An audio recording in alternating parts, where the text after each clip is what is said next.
Let's go back and take a look at the ending of the light heavyweight tournament. What a tournament it was, Craig. Won by the Lightning Kid.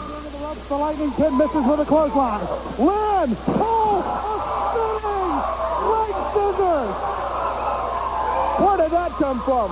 From way out of left field, Jerry Lynn. The head scissors, the spinning drop, and almost a pile driver type impact on the mat. Jerry Lynn now with the advantage on the Lightning Kid. Sends him into the rope. Hits him with a clothesline. Jerry Lynn with the title in his sight, but only a count of two. The 2 count. Jerry Lynn so close to winning the Global Wrestling Federation light heavyweight title. Lynn with a chop 2 times on the Kid. Now he goes after the Kid, but the Kid slingshots him off the top rope. But both men are spent physically, Craig. The Lightning Kid, just a great move right there, lays Jerry Lynn out, but the Kid, winded, he's spent, taking it very slowly, doesn't have the stamina left, doing everything he can to put Jerry Lynn away. The Lightning Kid once again goes to the higher elevations of the Global Dome.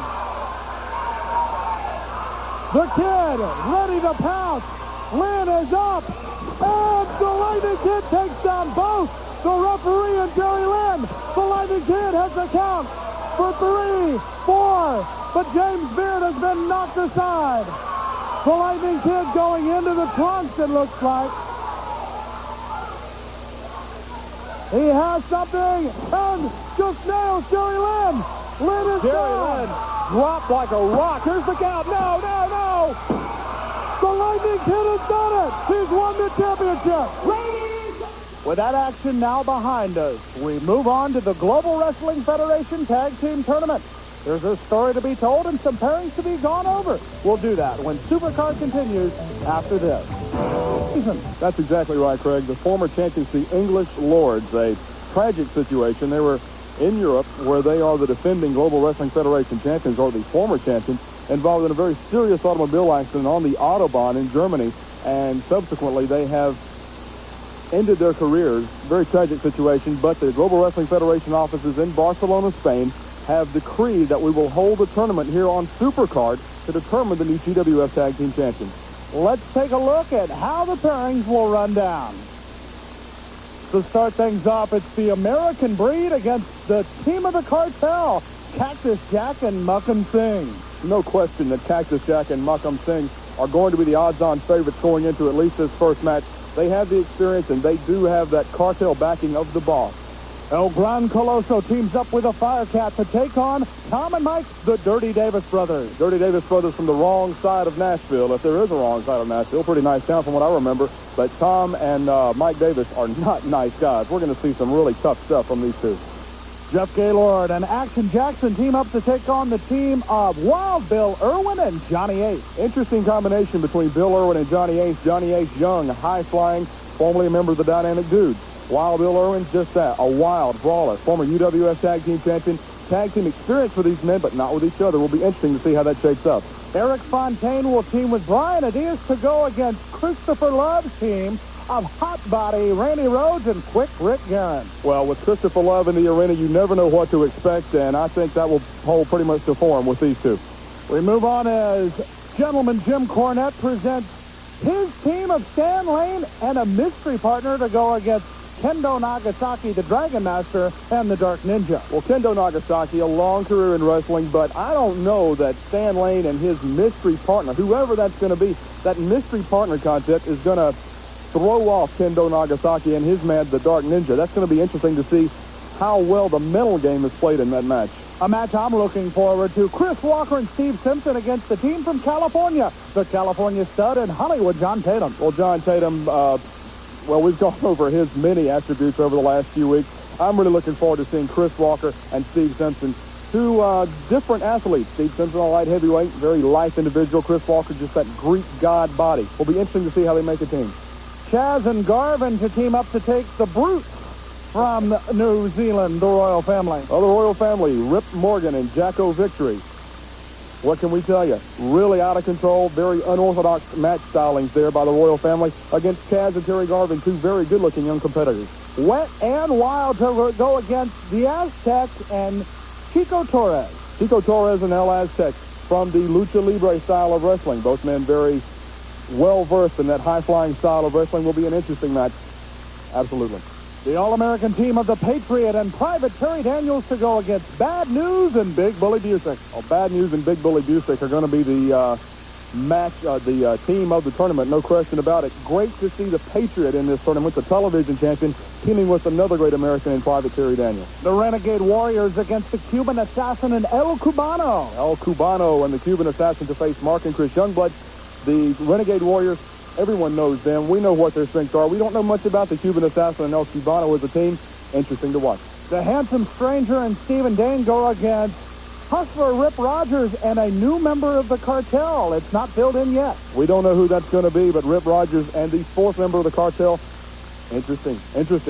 Joel Jeaton and Bad Boy Billy Black against Iceman Parsons and the Hammer. It rounds out the pairings for a great tag team tournament. The action begins when we return.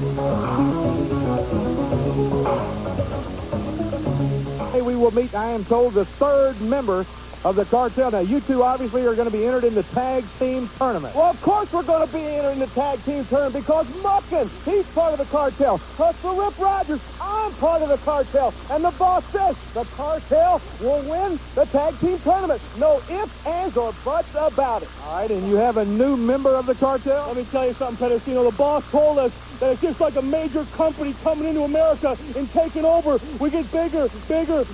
We keep taking the money. We keep taking all the gold. We keep taking all the diamonds. It gets bigger. The cartel's just getting bigger by the minute. We have a new member, Pedicino. You may get lucky enough to see him because he is here today. Hustler Rip Rogers might have to get a little money out of you maybe for us to bring him in here, but you may get lucky, Pedicino. Who is this new member? But first of all, what a plan. What a plan the boss has got. Makhan's going to be in the tournament. I'm going to be in the tag team tournament, but the boss, he's got the super surprise. He's got the big plan for the cartel. And what? I see the plan. I see the man. My goodness. That's right. Cactus Jack. Surprise. Look what the boss handpicked for you. Who is the boss, and how does he know Cactus Jack? Never mind getting nosy who the boss is. You're lucky to see the third member, Pedicino. The boss will show up when he's ready, when we have all the gold, all the glitter. Then he'll come out and congratulate us, Pedicino. Cactus Jack, the newest member of the cartel. The cartel's entry. One of two, I understand. Makhan Singh and the newest member, Cactus Jack. Two mugs. Boy, I don't know of any mother that would love those faces. The maniacal Cactus Jack teaming with Makhan Singh. This definitely a match not made anywhere that I know of. As you take a look at the eyes of Cactus Jack. Here's the American breed of Dapper Dan and Rick Gonzalez. Cactus Jack, a maniacal man from Truth or Consequences, New Mexico. Wow. That guy doesn't even have any water to have a boat in, not to have both oars in. There he is, boss. The new member of the cartel. What do you think, boss? The boss must be very happy. Oh, very weird. Got more money than he knows what to do with, apparently, to spend it on these guys. Into the ring first is Rick Gonzalez to try to face off against Makhan Singh. Singh sends him over, misses with a clothesline, but very rarely misses twice. From Karachi, Pakistan, one of the original members of the cartel teaming up with one of the newest members. Up and over. Here comes Singh. Wow. A move kind of made famous by Hulk Hogan, but I don't think there's any comparison between those two men. Now in comes Cactus Jack. Yeah, I think things might come down a little bit harder. And here comes Cactus Jack into the ring. The forearm by the maniacal man from New Mexico. Goes to the rope and oh my! Oh! That hurt me. Give credit to Gonzalez for being able to kick out of that. Look at that face. And we're just getting started.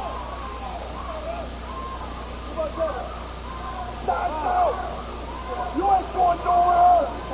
The GWF Tag Team Championship, Craig, we ought to mention exactly why we're having this tournament. To fill the vacant crowns of the English Lords, both of their careers ending in a car accident on the Autobahn over in Germany after a title defense. Certainly a tragedy there, but when you're on the road as a wrestler, you have to get from arena to arena, and you can't just transport yourself there like they did on Star Trek. You got to drive or fly or something. So our thoughts are with the families of the English Lords, but we're lucky to be a part of this tag team tournament. And not so lucky to be a part of it right now is Gonzalez, who wishes that he might have taken another mode of transportation and not have to face the cartel. Or gone in a different direction, one or the other. Here comes Cactus Jack. Cactus Jack with no regards for his own physical well-being, let alone his opponent. That's exactly right, Craig. He will jump and dive and just kill himself just so he can get that little edge over an opponent. I don't know how he's been in the wrestling business as long as he has been, taking the chances that he does. I remember seeing Cactus Jack in a match in Philadelphia, Pennsylvania, where he literally went through barbed wire to get at an opponent. A match against Hot Stuff Eddie Gilbert where Cactus Jack was tied up in barbed wire for almost 20 minutes, had to be hospitalized for 2 nights because of the loss of blood. The American Breed seems to think they figured out a way to get at Cactus Jack. This is Dapper Dan in the ring.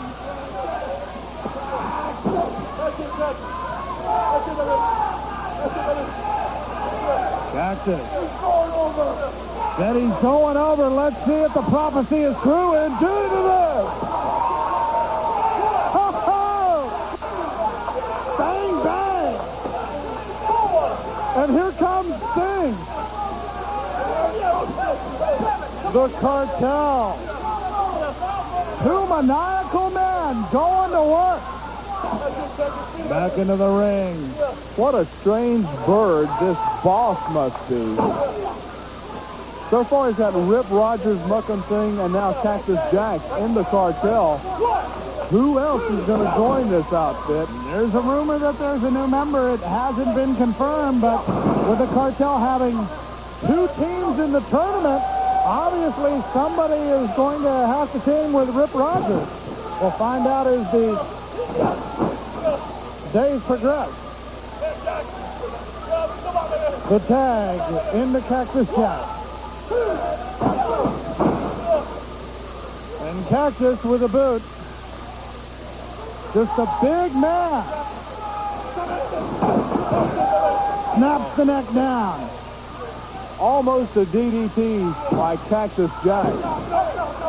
Didn't quite make it a full DDT, but if you want my opinion, a little more effective because he came straight down on his head, where a DDT you can position your body to where you're coming on your face almost. That was head first, almost like a pile driver. Into the corner. Boxing courtesy of Cactus Jack. Those punches landing on target. Sends him into the corner. Goes in, brings him down with a bulldog. A little bit of extra momentum off the rope and down. The tag to Makhan Singh. The American Breed also with a tag. In comes Dapper Dan trying to stop the freight train going. Out of the cartel. Dapper Dan having a little success. I spoke too soon as Dan was almost wheeling Big Makhan Singh, but Singh came back. And we're just getting started here in the tournament. And still filing into the Global Dome. As this the first match of the tournament.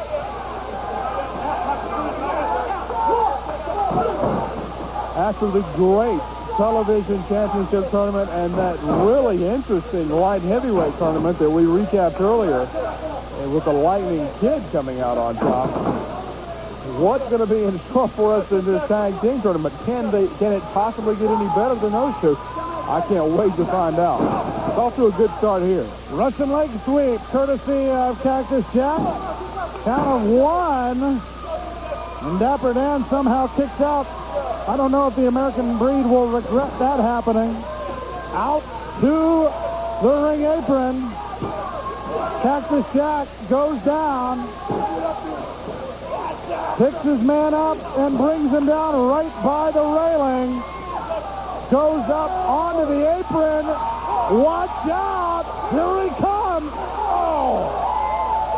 No one does it like Cactus Jack. Good. A lot of mothers at home are thankful that not many people do. I know mine is. There's the karate cross. I think the cartel can mark this one up. Oh, that's got to be it. Ladies and gentlemen, your winners of the match, Makhan Singh and Cactus Jack. We will see the debut of the 30 Davis brothers. First, let's go back and take a look. First, the elbow off the apron by Cactus Jack. That's followed up by the crunch. The cartel, the winners. Brother Tom, the Dirty Davis brothers. You never know where. That's Mike. The shorter one and the younger one, from what I understand, is Tom. And these two gentlemen who play dirty pool. Well, it's dirty wrestling sometimes. Absolutely. Their opponents in this first round match, the Firecat and Coloso. Wow.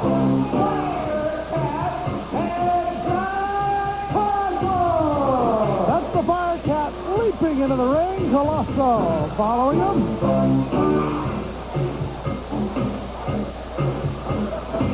Tom Davis wanting to get things started right away. There you see the colorful Firecat.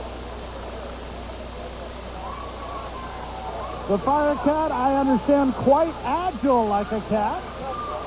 Now, Gran Coloso from south of the border. Those two guys just like beating up people. The Dirty Davis brothers.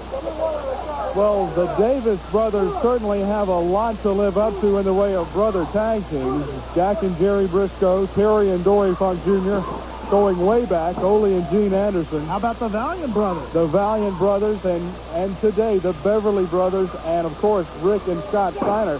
So the brothers as tag team type situation in wrestling, they have a lot to live up to. Big shoes to fill, do Mike and Tom Davis.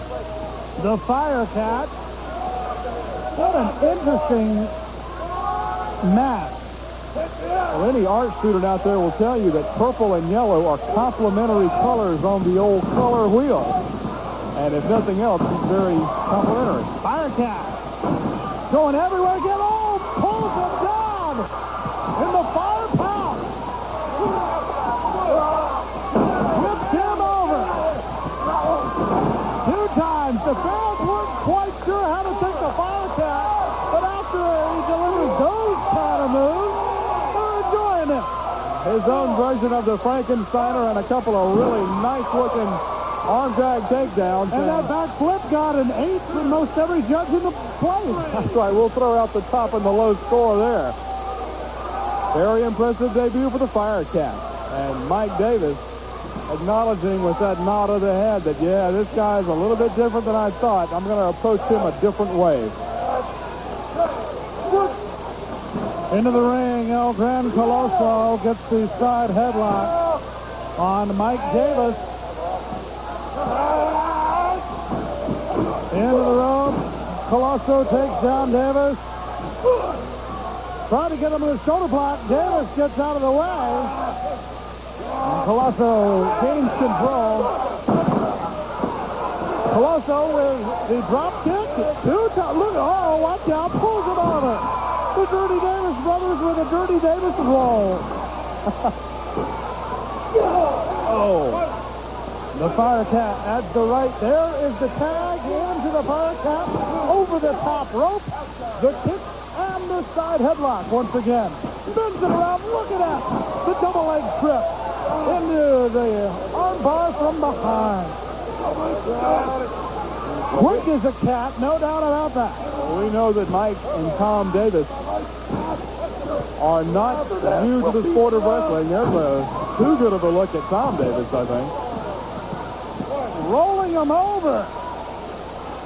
I just want to know how the Firecat can see out of that match. That's a good question. I don't know. Apparently he can see enough to do some spectacular moves in there. Davis has the cat backed up to the rope, sends him into the rope.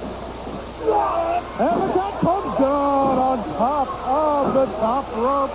Courtesy of a trip by Travel Agent Mike Davis. Tags into Brother Tom.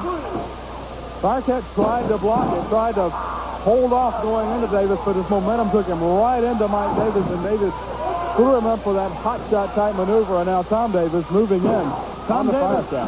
Tom Davis at 252 pounds out of Minneapolis, Minnesota. That was where he most recently lived before moving back home with Brother Mike. Double arm suplex, pulls him over and brings him down. Davis, first in the art of submission wrestling, but also knows how to brawl as he uses the sole of the boot. Mike Davis. Davis, well-versed in tag team wrestling, has held many titles, but never teamed with his brother. The reason for that is Tom Davis was in Japan making a big name for himself over there, wrestling for the Frontier Martial Arts Wrestling Association and for the Universal Wrestling Association of Akira Maeda. And that's a tough call in Japan. There's a belly-to-belly suplex, which shows that this man is indeed versed in the wrestling arts as well as the submission arts. Firecat goes up and over, and the cat maybe using some of his 9 lives here, but comes back with a boot. Snap suplex by the Firecat. Goes to the rope, and Davis hits him with a boot from behind into the small of the back. I should correct myself. Mike Davis. 2 Davis. That's right. Davises? That's close enough. I don't think you can conjugate Davis. Either one of them. Conjugate that into a count of 2 by Tom Davis. Tags into Brother Mike.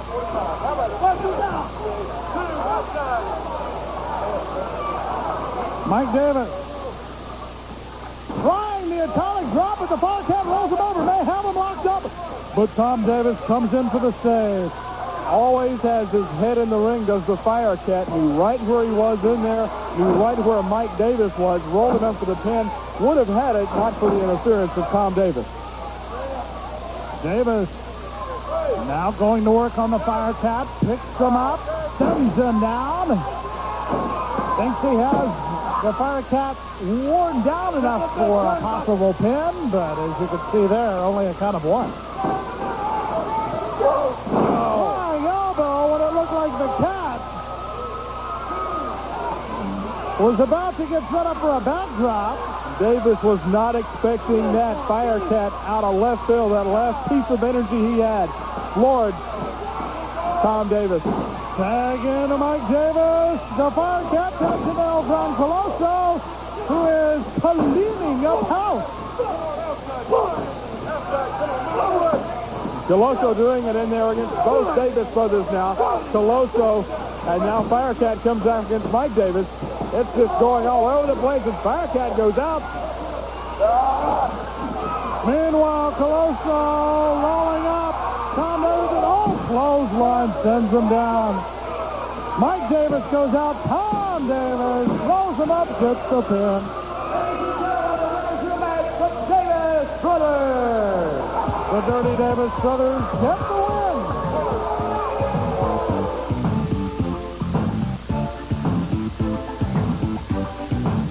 Wrestling. Hi, everybody. I'm Joe Bertocino here in the newsroom backstage at the Global Dome. Lots of excitement on today's program. We will be going back down to the Global Dome for more of that in just a few minutes. But first, it's time to take a look at the news. Cactus Jack has joined the cartel. the boss has added one of the most infamous men in the world of professional wrestling to the cartel. The big question we still have, though, is who is the boss? All the members of the cartel will say is that he is a man who is running the cartel, and we will find out when the time is right. Well, there's some strange new teams coming into the GWF because of the big tag team tournament here in Global Wrestling Federation. Of course, we've got the team of Cactus Jack and Makhan Singh. That is going to be an unusual team. We will also see the team of Wet and Wild. They are two young gentlemen from the West Coast who are causing havoc wherever they go. The Renegade Warriors, the Youngblood brothers, are coming to the GWF. We are looking forward to seeing them in the tag team tournament. And Mike Davis has been joined by his brother Tom, the Dirty Davis brothers, they call themselves. That also is going to be an interesting team. Turning to the WCW, Lex Luger is disappointing many of his fans.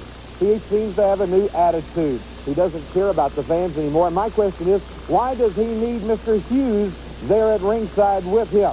It all seems to have gone to his head. We told you recently about the All-Asian Invitational Tournament taking place in Japan. Well, the team of Joel Deaton and Bad Boy Billy Black won that tournament. They are now the All-Asian Tag Team Champions. Speaking of teams, the Royal Family. What has happened to these two men? They have turned into maulers. It seems like they are more interested in mauling their opponents than in winning the match. I think it's a new attitude due to the fact that they want to prove to the world that they are capable of being the Global Tag Team Champions. We'll have more news next time, right here from the newsroom. In our Global Dome, Bonnie Blackstone here with one of our great GWF fans. This is Sean wearing a GWF cap. Sean, you're 13 years old, and you have a question for a tag team here, the Royal Family. What's your question? Where have y'all been for the last 6 months? And why did you change? All right, where have they been for the last 6 months? And you said, why have they changed? All right, we will be asking the Royal Family that when we come back with more here on GWF. Filing into the Global Dome for this first round match as Wild Bill Irwin, hello there. Wow. And Johnny Ace team up to go against Jeff Gaylord and the Blue Avenger. Now, this was originally supposed to be Jeff Gaylord and Action Jackson. Right. But apparently they had a falling out, and Jackson said, I don't want to be a part of this team. I'm out of here. That's exactly right. An incident we saw in Major League Wrestling between Jeff Gaylord and Action Jackson. And that team went by the wayside pretty quick. And the Blue Avenger steps in Action Jackson's shoes to be Jeff Gaylord's partner here in the first round of the GWF Tag Team Tournament. Johnny Ace in there against Jeff Gaylord. Both similar in size. Ace maybe a little bit taller and came down from above with that shoulder block. Goes up belly to back suplex. Gets the cover. Count of one, count of two, almost three. Just like that, Johnny Ace. 2 3/4 count on Jeff Gaylord. Ace gets Gaylord with a clothesline, and Gaylord able to power out of that. Johnny Ace back after a recent tour of Japan. Wrestles tag team action with Kenta Kobashi in Japan. But now going after the titles with Wild Bill Irwin as his partner. Gaylord got ready, belly to back suplex. Sends Johnny Ace down. Now, for what is almost thought of as a garden variety suplex, except it's reversed. That time by Johnny Ace. Count of two, but Gaylord's able to get the kick out. Johnny Ace and Kenta Kobashi, former All-Asian Tag Team champions, losing that championship to the Bad Boy Billy Black and the Outlaw Joel Deaton. That we will also see that team, known as the Wild Bunch, later in this tournament. Gaylord going against Wild Bill Irwin as Wild Bill sent back to the corner. Gaylord with a knee. Sends Irwin into the corner, down set high. Out. Gaylord down, but now he may be out. Wild Bill Irwin and Johnny Ace both have had long careers as tag team wrestlers. Wild Bill Irwin, of course, one half of the Long Riders with his brother, the late Scott Hogg Irwin.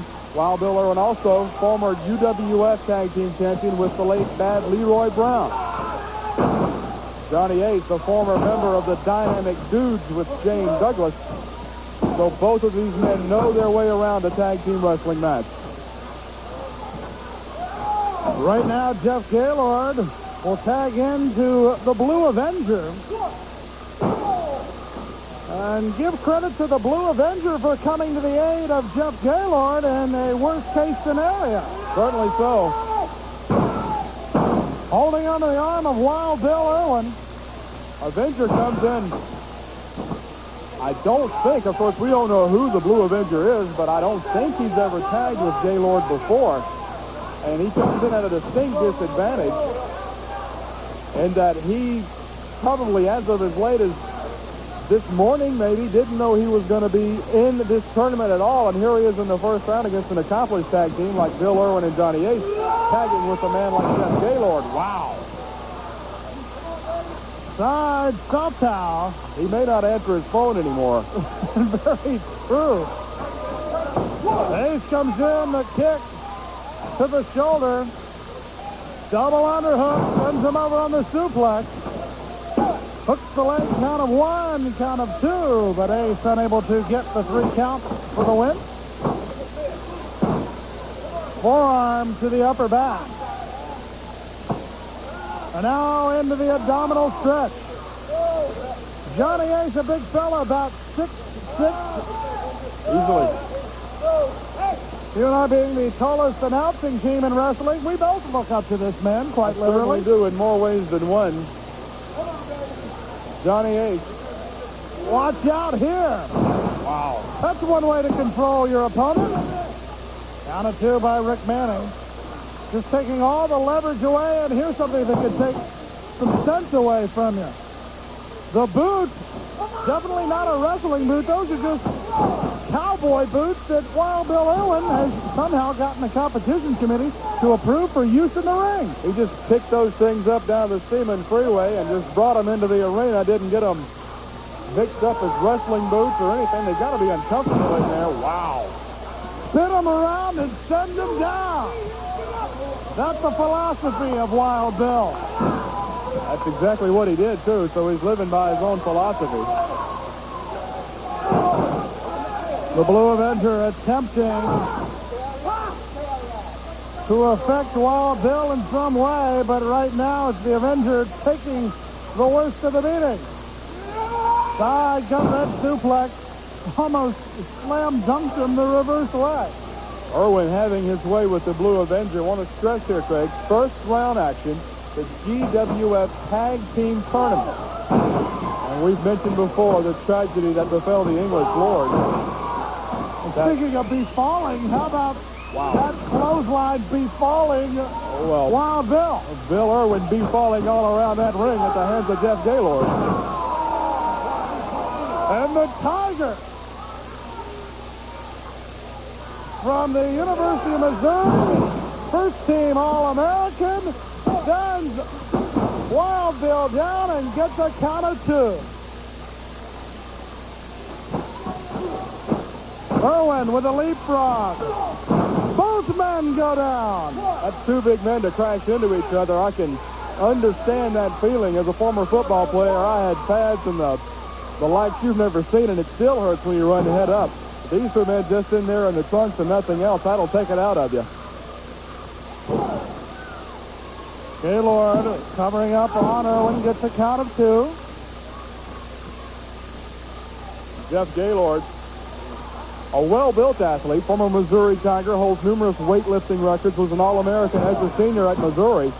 But all that football prowess, none of that will earn you a championship here in the GWF, as you have to earn that by getting the 1, 2, 3 in the ring. 3 final teams will make the final round here in the GWF Tag Team Tournament.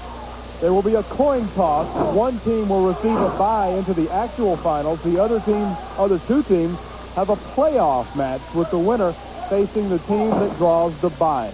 The winner of that match will be the GWF Tag Team Champions.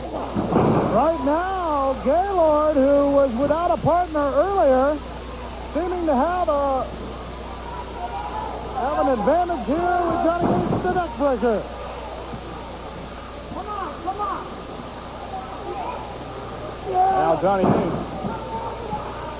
A big fella, but Gaylord having his way with Ace in there for the moment. But Ace, with that Japanese tutelage of Kenta Kobashi that he's received in the All Japan Wrestling Federation, he's going to put some moves on Gaylord. Gaylord hasn't seen from Johnny Ace before. Coming down from above, wow, Bill Irwin.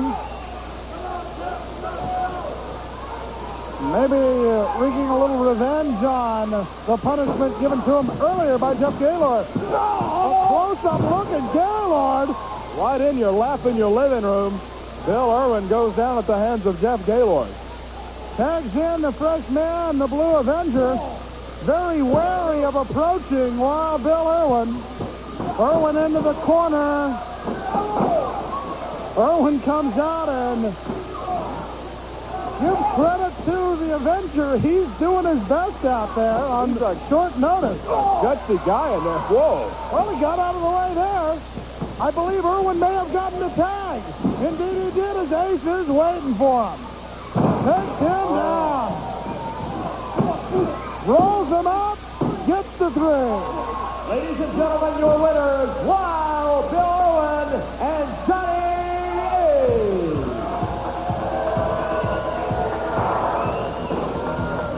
Coming up next, Joe Pedicino talks to Wet and Wild when we return.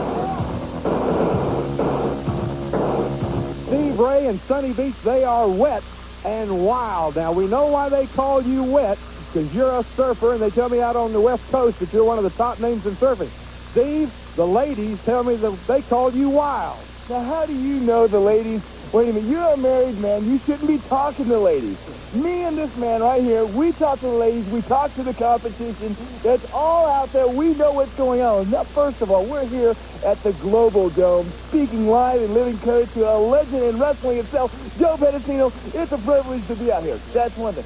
ESPN, I am so glad that I finally got on your show. ESPN is a great television network. And also, I have the best partner in the world right here, Sunny Beach. Woo, we love those beach bunnies, and he loves all those wild women I bring over afterwards, huh? All right. Good look, competition. We've been coast to coast. Now we're in the Global Wrestling Federation. We're ready to take on all competition, wet and wild. All right, that's wet and wild. In the Global Dome, Bonnie Blackstone here with the royal family of the Global Wrestling Federation. Our fans have been asking where you've been for the last 6 months, gentlemen, and why such a radical change? First of all, Bonnie Blackstone, you show some respect when you're in front of royalty. Secondly, for the nosy Parkers out there, that's none of your bloody business. But if you're gonna know where we've been back to New Zealand, back over there, and then we through England we came. Saw the Queen. The Queen, yeah. We wined and dined with the Queen. Because we have royalty. Yeah, Deco. And the second thing of that question, Bonnie Blackstone, we're sick and tired of people thinking they can walk all over the royal family. And I'll tell you, people, we're going to start kicking things in, stop beating up the referee, whatever it takes. Heard it from the royal family here in the Global Dome. Christopher Love, boy, what words can you think of to describe Christopher Love that we can say on television? Not many, that's for sure. Exactly right. There's With Rick and Hot Body Rhodes, the team brought in by Christopher Love, who already is the manager of the LPWA Ladies Tag Team Champions, the Glamour Girls. Well, the Glamour Girls have nothing on these guys.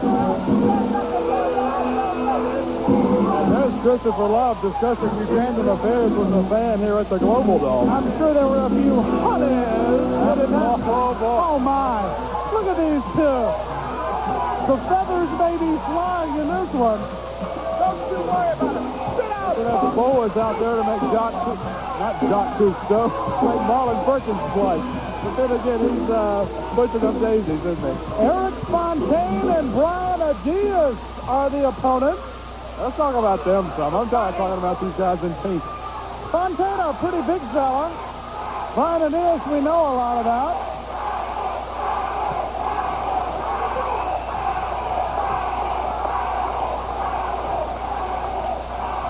It'll be Fontaine starting off against Brian Adias. Oh, excuse me. Quick Rick Garin, I was looking over at Adias there. Wow, threw me for a loop. We're all entitled to one. Garin sends Fontaine down. And Quick Rick starting off quick against Eric Fontaine. Fontaine, a big fella, like you said. 270. 6'2". Garin hurting a little bit there.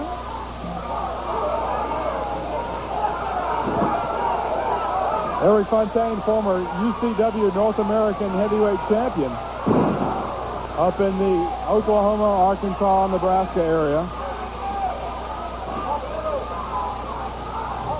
Garin with some chops, but Fontaine coming back. And takes Quick Rick down.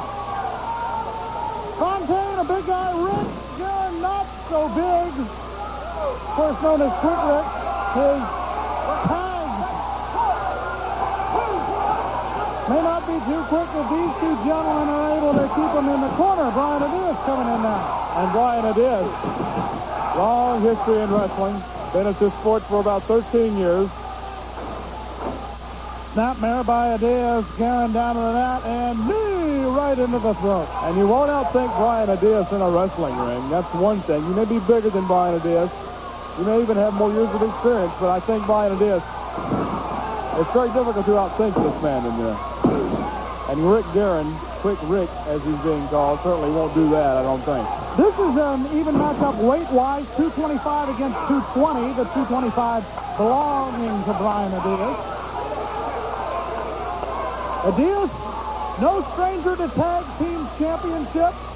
He was a member of the world-class six-man tag team champion and the NWA National Tag Team Champions for the gentleman by the name of Ron Richards. Adias just pushes Quick Rick Garin down. Looked like he was up against a blocking dummy out on the Austin training grounds of the Dallas Cowboys. Adias seems like he's ready for the hot body. Oh, well, I'm not. Fontaine with a boot to Rhodes. In they go, and Fontaine and Adias send Rhodes down to the canvas. With Rhodes, you almost want to say he hits the pavement, and the pavement wouldn't enjoy it. Rhodes, oh, scissor by Fontaine, pulls him out there. Usually you don't see a big man able to make those quick maneuvers. That's absolutely right, Craig. Give Eric Fontaine credit as he came up with that spectacular move, but look at Rhodes.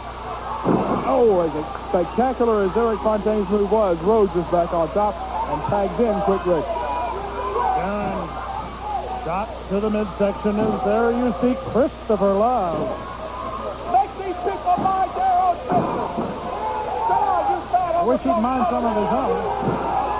The knee to the forehead of Eric Fontaine by Quick Rick Garin. Garin sends Fontaine into the rope, misses with a clothesline one left. Fontaine answers with a left arm clothesline. And Garin went down. We may be seeing the beginnings of an upset here as Fontaine has Quick Rick set up. Vertical suplex. This would be a real upset, Craig. That's because of count of two there. That's because of the third man on the outside, Christopher Love. Because as far as size is concerned, these two teams evenly matched. Pretty much, but Christopher Love certainly gives the edge to Quick Rick and the hot body, Randy Rhodes. The elbow. Tag into Rhodes as Rhodes comes down with a forearm on Fontaine. There was some question that this Randy Rhodes was the one that used to play in Ozzy Osbourne's backup band, but no such luck. The clothesline sends both men down. Christopher Love cheering his man on.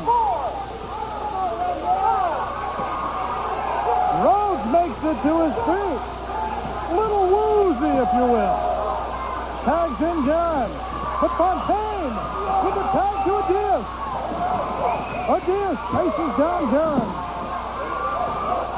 And quick Rick, not quite quick enough, getting back to make the tag to Randy Rhodes before Adias tags off on him. And a little something special for Rhodes as Adias just having Christmas early. Rhodes comes in. Fontaine is also in. All four men. The spin kick on Gun. Wait a minute, what's going? Wait a minute, Fontaine's hitting Adias. What in the world? What? The double elbow. Now, wait a minute. Fontaine cleared Garrett out of the ring and then just started taking off on Adias. Let me check my shit. Fontaine and Adias. Rhodes. What's going on here? Now Rhodes is going again. Oh, my. Fontaine. Oh. What has happened to Eric Fontaine? Now, Rhodes going to work on his partner. Fontaine going to work on his partner. What's going on here? The DDT on Adias by Eric Fontaine is his partner. There's the bell.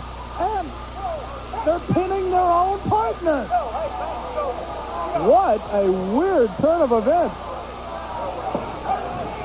Ladies and gentlemen, this match is no contest. I'll say. Well, Love raises the hands in victory of Fontaine and Rhodes. What's going on? We're going to find out. Back with more. Talk about is what does Christopher Love think he's going to try to get away with? Well, Christopher Love is the comic relief of the Global Wrestling Federation, Craig, but this is going beyond comedy. That type of action is going to merit some review by the Competition and Championship Committee of the Global Wrestling Federation. I am very interested to see what that committee has to say about the actions of Christopher Love. Well, the match was declared a no contest, so we'll see what the ramifications of that particular situation will be as we move on into round number 2. But up tomorrow, we have 4 more first-round matches. 4 more slots coming open in the first round, into the second round, rather, of the Global Wrestling Federation Tag Team Tournament. It's been great this far. It can only get better. For Joe Pedicino, Bonnie Blackstone, and Scott Hudson, I'm Craig Johnson. We'll see you tomorrow. 4 more first-round matches coming up on Supercard. So long, everybody.